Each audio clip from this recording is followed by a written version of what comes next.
Merci, monsieur. La parole est maintenant monsieur Christophe Castanet, monsieur Jean-Marc Germain, pardon, pour le groupe SRC, pour 5 minutes. Non, non, c'est pas 2 fois 5. Je n'en doute pas.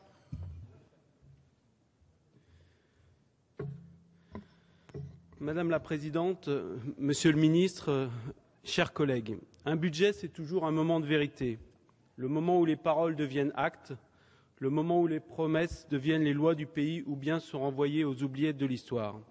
Alors que nous disent les textes que nous examinons aujourd'hui? Ils nous disent d'abord une priorité, l'emploi, l'emploi, l'emploi. Je ne sais, le Président de la République a fixé une ambition, inverser la courbe du chômage en 1 an. Je ne sais si nous y parviendrons tant la difficulté est grande, mais je l'espère. Et ce que je sais, c'est que ce budget nous en donne les moyens. 150 000 emplois d'avenir, 500 000 contrats de génération, c'est un vrai traitement de choc qui est mis en œuvre. Un traitement de choc contre le chômage, mais un traitement de choc aussi pour la croissance, comme l'a excellemment dit notre collègue Pierre-Alain Muet tout à l'heure. Un traitement de choc qui, pour être efficace, devra s'accompagner du maintien des autres aides à l'emploi. Les emplois d'avenir et les contrats de génération, cela ne doit pas être simplement un vrai mieux, mais aussi un vrai plus pour l'emploi.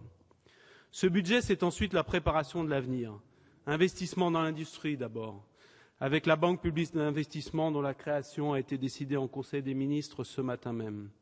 Investissement dans la recherche ensuite, avec notamment l'élargissement du crédit impôt recherche à l'innovation dans les PME.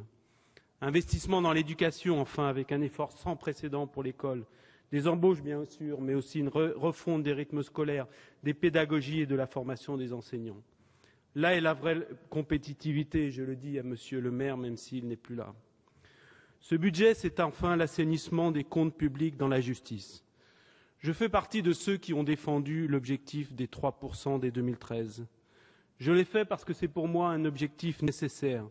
C'est le seuil, cela a été dit et redit, en dessous duquel la courbe de l'endettement s'inverse. Et je suis profondément attaché à cet objectif.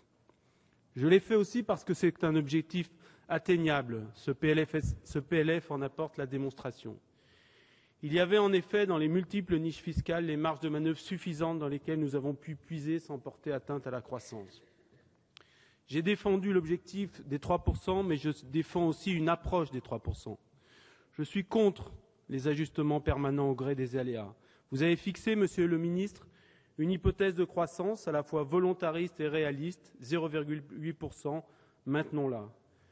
Vous avez arrêté un dosage subtil entre sérieux et croissance, entre maîtrise des dépenses et augmentation des recettes, entre les contribuables aisés et les autres. Ne le changeons plus.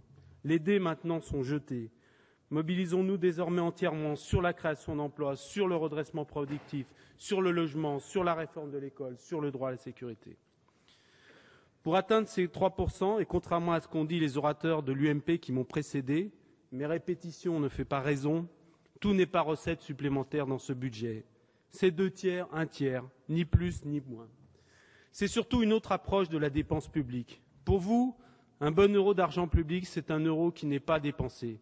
Cela a conduit au désastre de la RGPP, qualifiée d'imbécile par Philippe Séguin lui-même. Votre méthode, ça a été la hache en matière de dépenses publiques. La nôtre, c'est le peigne fin. Pour chaque euro dépensé, nous nous demandons, est-ce utile? Si c'est utile, on garde. Si ça ne l'est pas, on coupe. C'est ainsi qu'ont été dégagés 10 milliards d'euros d'économies dans ce budget pour 2013. Autre approche pour les dépenses, autre approche pour les recettes. Notre conception des efforts, c'est la justice. La justice, pour nous, c'est que les grandes entreprises contribuent plus que les petites. C'est que les hauts revenus et les gros patrimoines contribuent et soient davantage sollicités que les petits. C'est que les entreprises qui créent, qui innovent, qui investissent, qui embauchent soient encouragées et que celles qui spéculent et qui délocalisent soient dissuadées. Voilà quel est notre horizon fiscal. Chacune des dispositions de ce PLF nous en rapproche. Chacune des propositions du PLFSS nous en rapprochera. Et chacune des décisions que nous prendrons tout au long de ce quinquennat nous en rapprochera plus encore. Chers collègues, je voterai ce budget parce qu'il est conforme à nos convictions et à l'intérêt du pays. Je le voterai parce qu'il affronte les urgences et prépare l'avenir. Je le voterai parce qu'il est sérieux et juste. Alors oui, 30 milliards, c'est vrai, nous demandons beaucoup. Mais nous demandons à ceux qui ont beaucoup reçu ces dernières années, cessez de nous parler de matraquage, c'est du rattrapage. Nous demandons beaucoup à ceux qui ont beaucoup. Cet effort est demandé pour une grande cause, le redressement du pays. Cet effort a un nom, ce n'est pas celui de pigeon, c'est le patriotisme fiscal. Et au bout de cet effort, je vous dis ma conviction, il y aura la réussite. Je vous remercie.